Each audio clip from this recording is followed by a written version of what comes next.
everybody. My name is Stephanie Campbell. I'm the food service director at Columbus Academy, and my daughter Sophia Campbell, 5th grader at Columbus Academy, is helping me make the classic hummus recipe today. So the first thing we're going to do is, if you can see all this mise en place here, which mise en place means everything in place. So you have all your ingredients laid out, and that helps you get ready to go and have everything that you need. So we have a lemon that we're going to cut in half and juice. We have a can of garbanzo beans, which is right here. I opened it and drained it and put it in a bowl. I have garlic. We're going to cut up 1 garlic clove. And we have some olive oil, some tahini, which is a sesame paste. We have salt, pepper, and paprika. And then we have some pita bread on the side to taste for it with it later. And this thing. Yep, we have a Robot-Coupe, a little Cuisinart to blend it all together.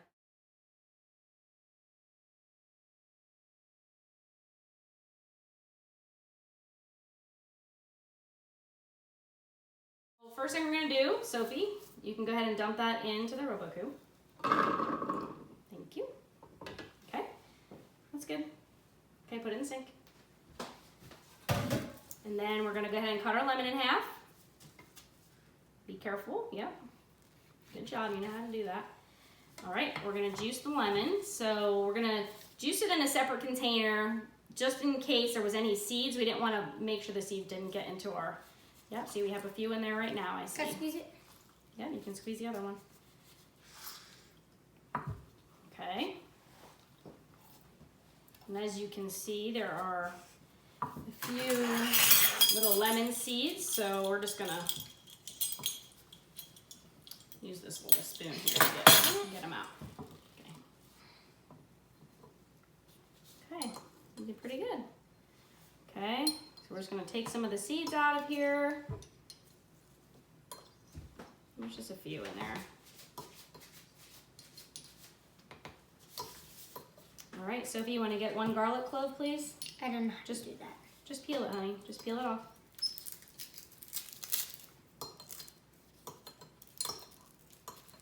Okay. Like that? Oopsies. Yep, that's good. Yep, I'll take that. Okay, we're gonna save this lemon on the side for a little bit. All right, so the first thing you do, you need a bigger knife. We're gonna just cut. If you take the blade side and set it down. And smash it. Yep, just smash it. The peel should come right off, which it did, as you see. Okay, we're gonna cut the end off of it. Get rid of that. And then for this, it's gonna get blended up anyway, so we just need to do just a few chops.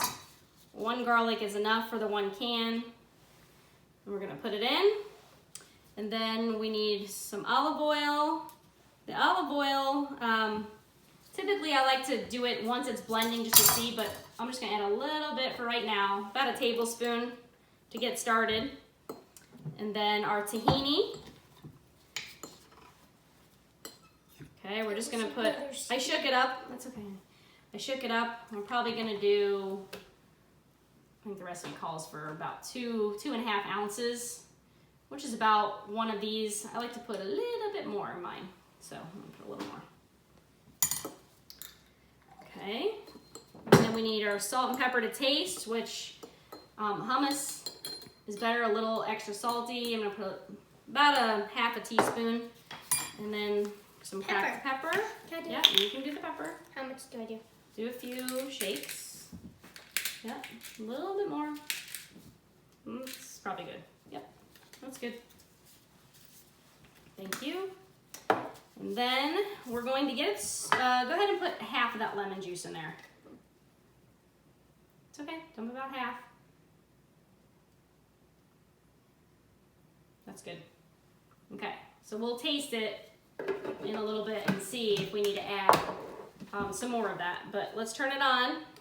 See what happens. Now we're just gonna add a little bit more olive oil. The recipe calls for vegetable oil, but I prefer olive oil in mine. And you kind of have to add a little bit until it gets pureed. Otherwise, it's a little chunky. The more oil you put in, the less chunky it is, the more creamy it gets.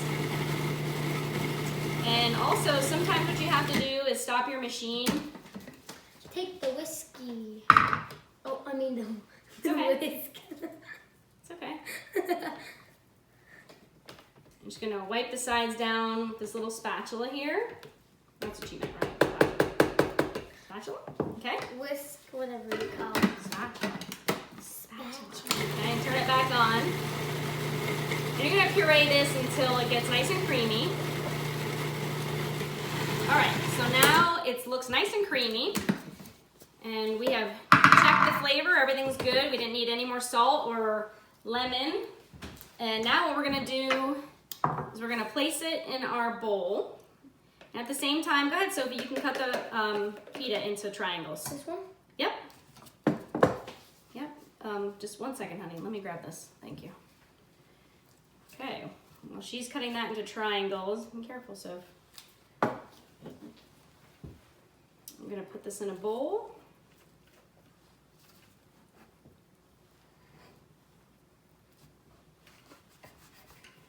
Just use your spatula to scrape it out.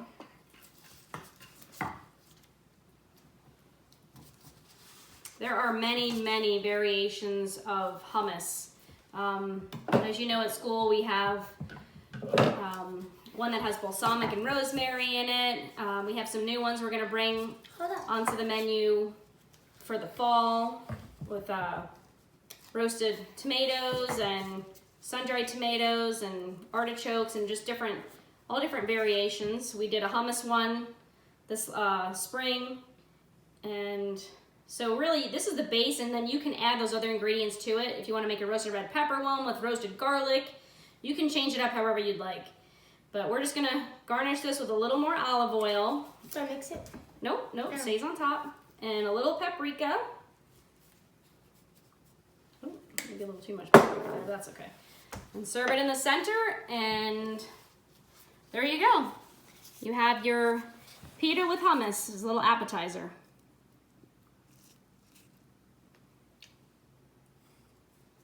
It's good? Yeah. Okay, thank you everybody. Today I'm going to show you different variations to the basic hummus recipe. So what we're going to do is we're going to make our basic hummus recipe first, and then what I'm going to do is show you the different variations that we can do with that basic recipe. I roasted the beets, and all I did was I took beets, fresh beets that you can see right here on the counter, cleaned them off, put a little olive oil in there, and then just fold it up like this, put it on a sheet tray, and bake it in the oven. So you're gonna bake the beets in the oven, 350 degrees for about 45 minutes. Once they come out, let them cool down a little bit, and then you're gonna peel the skin off of the outside.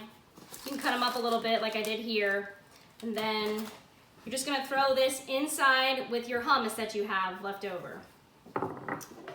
And we're gonna just blend it up.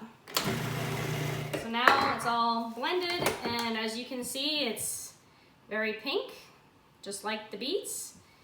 And we're gonna just serve it in a bowl with some pita, and then I'm gonna show you the next one once I clean this out. So the next one we're gonna do is just a roasted red pepper. You're gonna put some of that hummus back in. And I'm gonna take roasted red peppers. You can either buy them at the store in the jar like this, or you can take some peppers, any color peppers you wanna use, coat them in a little olive oil, salt, pepper. You can put them on the grill outside and just roast them around, and then let them cool down a little, and then peel the skin off of them. So whatever's easier for you, whatever you'd like to do. And that's really it. You're gonna just blend this, and this one will be done also. And this is the final product, stirred up. You can take it out, put it in your serving container, and we're gonna make another one in a little bit. I'm gonna show you the roasted garlic hummus. So I think I'm just gonna use the last of my hummus here and show you this one. You can always make any other kinds that you'd like. You can do a cucumber one, same thing, just stick a piece of cucumber, washed and cleaned. I would use the English cucumber. You can do fresh basil, hummus, just pick the leaves off, throw it in, and do that. You can mix these different kinds that we're doing together. But for the roasted garlic, you're gonna take garlic, you're gonna peel it, a little olive oil, a little salt on there, and then I just fold it up in the foil. 350-degree oven for about 35 minutes. And then when it comes out, it looks like this, and it's all ready to go. And I'm going to throw it in with my hummus and mix it up. So this is the last one I'm doing. It's the roasted garlic, and this is how it looks. It kind of looks like the traditional, but it just has the roasted garlic in it. So I'm just gonna put that in a serving container and serve it with some pita and enjoy. Thank you.